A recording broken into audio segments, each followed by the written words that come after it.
There's something totally unique about a great draw shot, isn't there?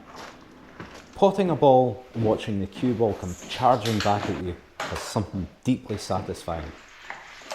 It's a different feeling to playing a really good topspin shot. It's more difficult to get the same force in the cue ball, it's harder to execute, and it just looks so much cooler. Every single player wants to be able to play a great power draw shot, and on this video I'm going to give you the secret ingredient to do it that I've not seen any other channel explain. So let's jump right in. There are 7 key things to remember if you want to get an unholy amount of backspin.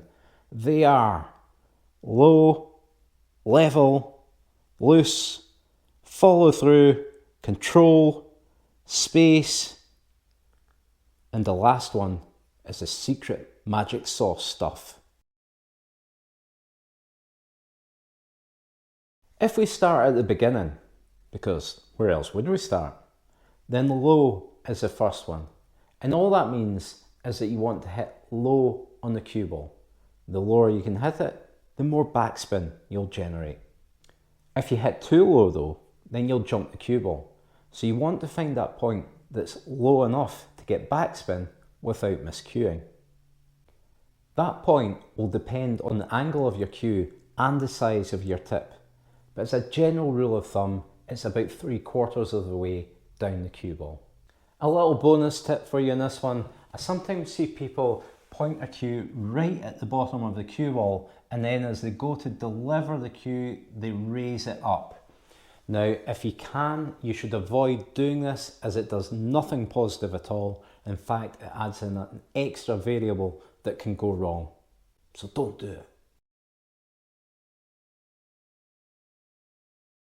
I just mentioned that the angle of your cue makes a difference, and quite often you'll see someone jack the cue up when they go to play a backspin shot, but that's the wrong thing to do. When playing a stun, topspin or side spin shot, then your cue remains absolutely level. To play them, you simply lower or raise your bridge, but your cue will always be level. A draw shot is very slightly different. You do want to try and keep it as level as possible, but because you're striking lower on the cue ball, your backhand actually stops it from being completely level because your knuckles would rub against the cloth. And a lot of the time, you'll also be cueing over a cushion, which means that you're raising your cue even further. But you should try as hard as possible to keep it as level as possible. The next one is quite a common mistake. Because of how the cue ball is rotating, you tend to have to put more power on a backspin shot than any other shot. And some players have a tendency to start gripping the cue tightly when they know that they need to generate more power. Look at these 2 shots though. I'm hitting the cue ball in the same place and at the same speed. But on one shot, I'm using a loose backhand, and on the other, I'm gripping it tightly. Can you see the difference it makes? So to grip the cue properly, you want to take the weight of the cue in your thumb and index finger. The back 3 fingers should be completely loose, and if you're stroking the cue properly, you'll notice them open up on the backswing.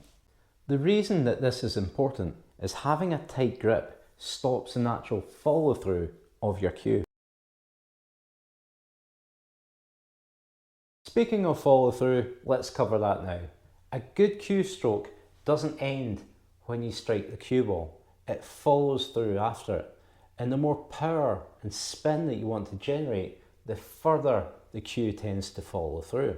You want it to be natural though. Don't hit the cue ball, stop, and then follow through. You want it to be one fluid motion that starts from here and finishes there. I mentioned the grip has an impact on the natural follow through of your cue, and I'll cover that off quickly now. Let's imagine we're gripping a cue. I said imagine. This is our backhand, and I've clenched my fist like I'm gripping the cue tightly. Now when we deliver a cue, it goes backwards and forwards like that. But do you notice how my arm is moving? It's moving like a pendulum, isn't it? But when you feather your cue, It doesn't move like that, does it? It goes back and forth like this. And the reason that it does it, even though your arm is going like that, is because your wrist pivots to counteract that movement so that your cue can go straight back and forward. Now try and make that backwards and forwards cue stroke while gripping tightly. Your wrist doesn't naturally want to pivot, does it? It makes it quite difficult. It's much easier if you loosen your hand and keep it slack. Now on to the next one, and we're getting close to the moneymaker tip. The next important point is control.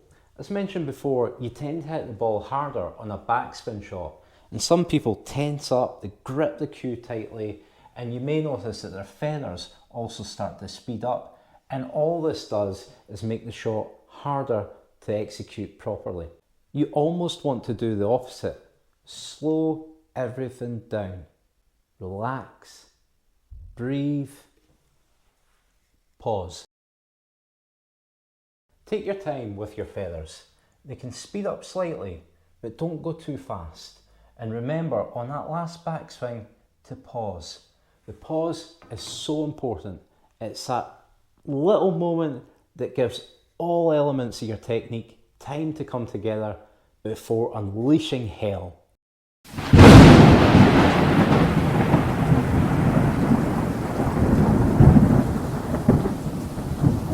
If you appreciate the time that I put in to make these videos, can I ask for a very quick favour from you?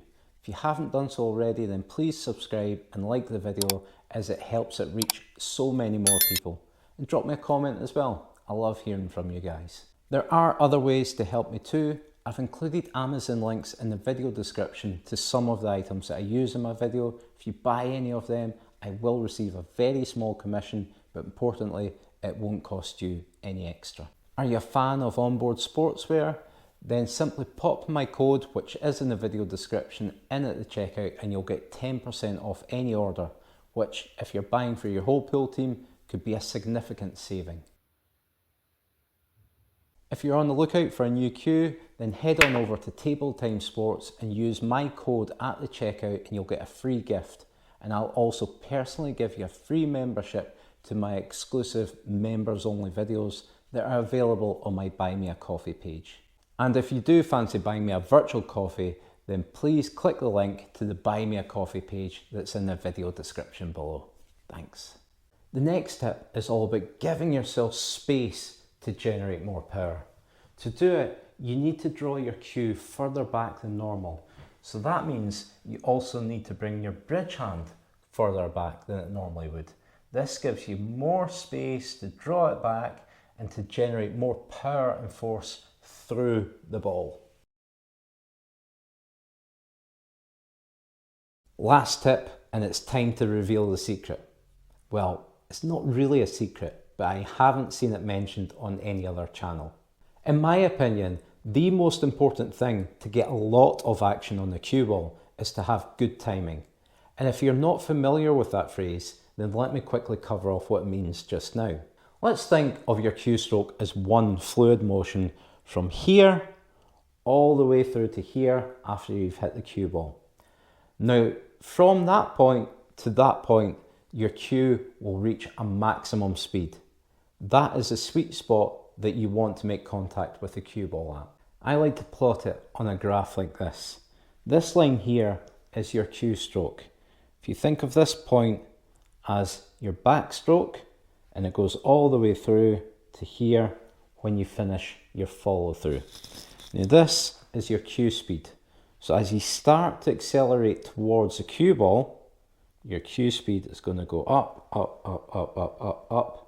It'll reach a natural high point, and then as you follow through, it tends to come down until you stop at the very end of your follow through. To get great timing, you want to hit it at this sweet spot.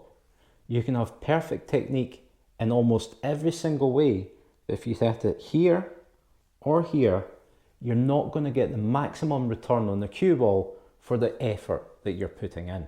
Again, look at this example. I'm hitting both these shots in almost the exact same way, and I'm using the first 6 tips in both. But the shot on the right, I timed correctly, and you can see I hit it much better. So how do we get good timing? For me, the biggest factor is the position of this elbow. What we want to do is place your bridge in its normal position and your cue up to the ball. Now we want to get our backhand in the position that it should be at the point where you hit that cue ball. If I place my hand here, you can see I've created almost a 90-degree angle at my elbow. This is what I like to call the neutral position. It means I've got as much room to go backwards as I have to go forwards. And the midpoint, or maximum acceleration, is at that neutral point. Put your hand further back and you can draw your cue back much further, but you'll end up hitting the cue ball while you're still accelerating. Bring it further forward and you make everything more compact, which will give you more control, but a lot less power. I absolutely love backspin shots, and in this video you'll have heard me mention a couple of times about the importance of a good bridge. To find out more about the benefits of a good bridge and how to get one, then check out this video now. Thanks.